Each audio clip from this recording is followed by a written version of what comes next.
Hello प्यारे बच्चों, कैसे हो आप सब। मैं आशा करता हूँ आप सब अच्छे होंगे। आज हम नया सेशन लेकर आए हैं। चैप्टर नंबर फर्स्ट चल रहा हमारा, अध्याय फर्स्ट वास्तविक संख्याएं। तो उसके प्रश्न नंबर 1, 2, 3 जो है हमने वे करवा दिए। ठीक है, आप चैनल पर जाकर देख सकते हैं। आज हम प्रश्न नंबर 4 और 5 को हल करवाएंगे। तो प्रश्न नंबर 4 क्या दे रखा हमें, HCF 306 657 बराबर 9 दिया है। यानी दो संख्याएं दे रखी है हमें। इन संख्याओं का HCF हमें कितना दे रखा, 9 दे रखा। ठीक है, और इन दोनों संख्याओं का हमें LCM ज्ञात करना। तो जब उत्तर की जांच वाला प्रश्न जो है हमने करवाया था, उसमें हमने बताया था कि दो संख्याओं का गुणनफल जो होता है वो LCM गुना HCF के बराबर होता है। ठीक है, तो उसी फॉर्मूले से हम इस सवाल को हल करेंगे। ठीक है, तो प्रश्न नंबर 4 का हल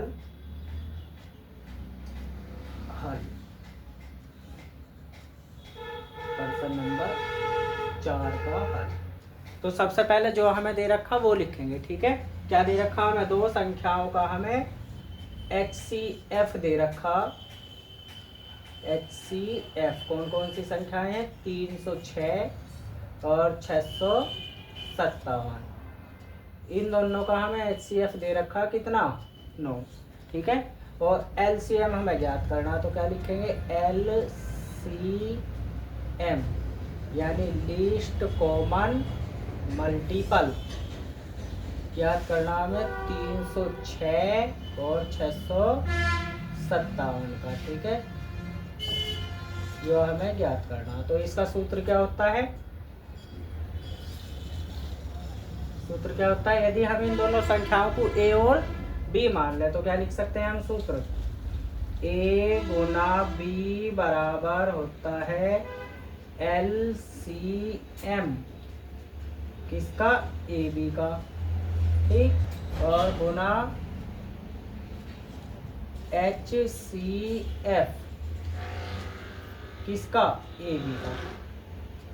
ठीक है, A गुना B बराबर LCM AB गुना HCF AB। AB जो है वे हमारी दो संख्याएं होती हैं। ठीक है, और ये वाला जो सूत्र है ये तुम्हारा एक नंबर में भी मल्टीपल चॉइस क्वेश्चन यानी बहुविकल्प में बुझ जाता है। वो फॉर्मूला जो है तुम्हें कंठस्थ कर लेना। ठीक है, अब देखो इसी का अकॉर्डिंग चलेंगे। A का मान हमें कितना दे रखा, ये हो जाएगा हमारा A का मान, ये हो जाएगा B का मान। तो A गुना B, तो A का मान कितना हमारा 306, B का मान कितना दे रखा हमारा 657। ठीक है, और LCM हमें ज्ञात करना है। तो क्या लिखेंगे, LCM किसका ज्ञात करना, 306 और किसका 657 का, गुना कितना, HCF कितना दे रखा हमें AB का 9, कितना दिया हुआ है 9। अब देखो कैसे करेंगे, जो गुना में है 9 कहाँ चला जाएगा, भाग में, क्योंकि हमें LCM का मान ज्ञात करना। तो LCM किसका, 306 और 657 का, इसका LCM ज्ञात करना। ये गुणा की चीज़ है, ये भाग में चल जाओगी। ये दोनों संख्या ऐसी की ऐसी लिख देंगे, 306 गुना कितना 657 और बटे में कितना आ जाएगा, ये गुणा की चीज़ है, कहाँ चली जाओगी, भाग में। अब 9 से इसे डिवाइड कर दो। देखो पहले हम इस संख्या को काट तो क्या इसे काट दो। देखो 9 से इसे कटेंगे, क्या बार कटेगा, 9 सत्ते 63, क्या बार कटेगा, 9 सत्ते 63। बचे कितने, 2, फिर आगे कितना है 7, तो कितना हो जाएगा 27, और 9 कितना होता है 27। तो कितना बचेगा, 306 गुना कितना 73। ठीक है बच्चा, अब इसका मल्टीप्लाई कर दो, वही आंसर हो जाएगा। देखो इधर साइड में कर लेते हैं, 306 गुना 73, 3 करो 3 छंग 18, 3 तिया 9।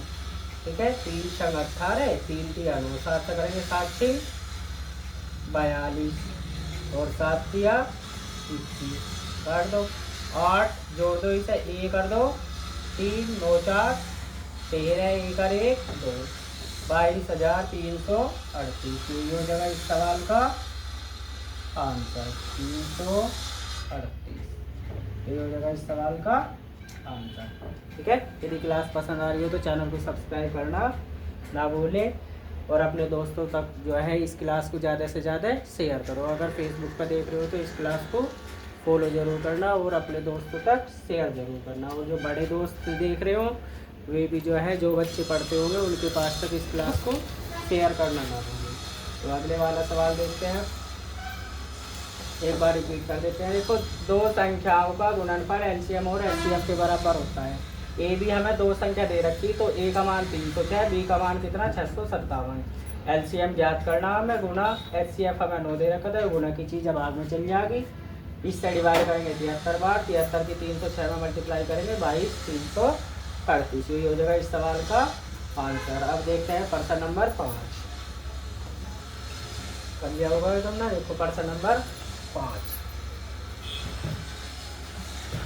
प्रश्न नंबर 5 का हल देखो, तो यहीं से स्टार्ट हो जाएगा हल। प्रश्न नंबर 5 दे रखा हमें, जांच कीजिए कि क्या किसी प्राकृतिक संख्या n के लिए संख्या 6 की पावर n अंक 0 पर समाप्त हो सकती है। ठीक है, तो कोई भी संख्या हमारी 0 पर समाप्त कब होगी? 0 पर समाप्त जब होगी जब वो संख्या हमारी 5 से डिविजिबल होगी। यानी 5 से यदि संख्या हमारी विभाजित है यानी कट रही है, तो वो संख्या हमारी किस पर समाप्त होगी? 0 पर समाप्त होगी। ठीक है, तो देखो कैसे करेंगे। इसे क्या दे रखा हमें, प्राकृतिक संख्याएं क्या होती हैं? प्राकृतिक संख्याएं गिनती की संख्याएं होती हैं। जो संख्या 1 से स्टार्ट होती है प्राकृतिक संख्याएं होती हैं। ठीक है, और देखो प्राकृतिक संख्या n के लिए दे रखा 6 की पावर n, तो हम क्या लिखेंगे? सवाल हमें दे रखा 6 की पावर n, तो सबसे पहले हम इसमें रखेंगे 1, यानी प्राकृतिक संख्या के लिए करेंगे। किसके लिए? प्राकृतिक संख्या, प्राकृतिक संख्या के लिए। तो ये होती है हमारी n बराबर 1 2 3 4 डैश डैश डैश कहाँ तक? अनंत तक। तो पहले n बराबर कितना रखेंगे? 1 रखने पर, n बराबर 1 रखने पर। जब n बराबर 1 रखेंगे, देखो 6 की पावर n की जगह 1 रखेंगे, 6 की गुड एक बार करेंगे कितना होगा? 6। फिर n बराबर 2 रखेंगे, 2 रखने पर, ठीक है। जब 2 रखेंगे तो कितना होगा? 6 की पावर 2, और 6 की गुणा जब 2 बार करते हैं तो 6 से कितना होता है? 36। तो ये कितना हो जाएगा? 36। फिर n बराबर 3 रखने पर, n बराबर 3 रखने पर, जब n बराबर 3 रखेंगे तो कितना आएगा? देखो 6 की पावर 3, और इसका मतलब क्या है? 6 की गुणा 3 बार करनी, 6 छंग 36, 36 का कितना होता है? 216। कितने होते हैं? 216। तो डैश डैश डैश डैश कहीं तक भी काटते जाओगे। अब ये देखो क्या संख्या के अंत में जो है हमारी 0 है? नहीं है। देखो यहाँ देखेंगे 6, यहाँ भी 6, यहाँ भी 6, तो ये संख्या जो है हमारी 0 पर समाप्त नहीं होने की, क्योंकि संख्या जो है हमारी वो 5 से डिविजिबल नहीं है। तो क्या लिखेंगे? 6 की पावर n के लिए प्राकृतिक संख्या, या ऐसे लिख दो प्राकृतिक संख्या n के लिए, प्राकृतिक संख्या n के लिए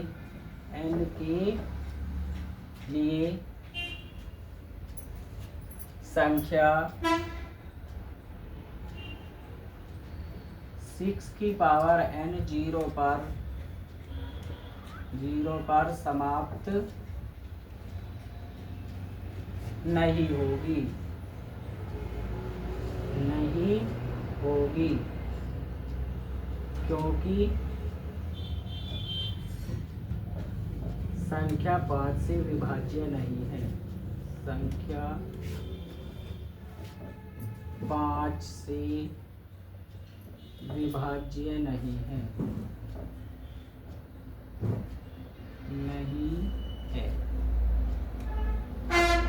बस इतना ही सवाल में करना था हमें। तो ये हमारा आज का सवाल था। क्वेश्चन नंबर 4-5 हो गए, ठीक है। 2 सवाल और रह रहे, कल को ये तुम्हारा एक्सरसाइज ख़त्म हो जाएगी। फिर हम अगली एक्सरसाइज शुरू करेंगे, जिसमें हम अपरिमेय संख्याओं को सिद्ध करना सीखेंगे, ठीक है। तो आज के लिए काफ़ी है।